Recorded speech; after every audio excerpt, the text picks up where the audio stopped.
Moving to the next question. Question number 4 says state the characteristics of the image formed by a plane mirror. So सबसे simple आता है भाई, कोई भी question हो plane mirror का वो सबसे इजी होता है, बिकॉज वो डे टू डे लाइफ में अपना प्लेन मिरर देखते हो, है ना, तो उसके कैरेक्टरिस्टिक्स इतना इजी है. The characteristics of image formed by a plane mirror. पहले तो ये जो हमने रटा हुआ है कि प्लेन मिरर से हमेशा वर्चुअल और इरेक्ट इमेज बनती है, वो हो गया.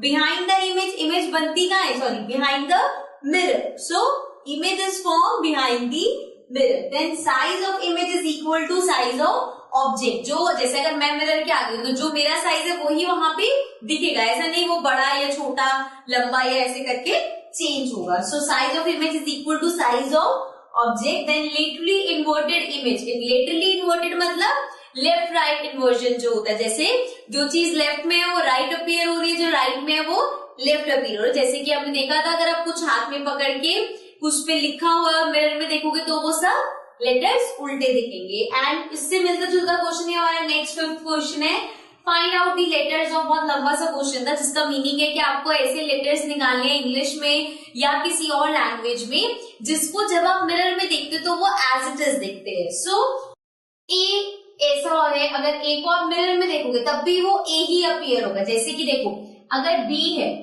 इसको आप मिरर में देखोगे तो ये बी आपको इस तरह से दिखेगा, राइट, लेकिन ए एज इट इज दिखेगा. Similarly H I M O. अभी किस हिसाब से लेटर्स है, देखो जब मैं इनको बीच में से ब्रेक करती हूँ तो यहाँ पे जो पार्ट है और यहाँ पे जो पार्ट है वो एग्जैक्टली सेम है. एच में भी यही चीज होगी, यहाँ पे भी ये लाइन, यहाँ पे भी ये लाइन, लंबी लाइन लंबी लाइन.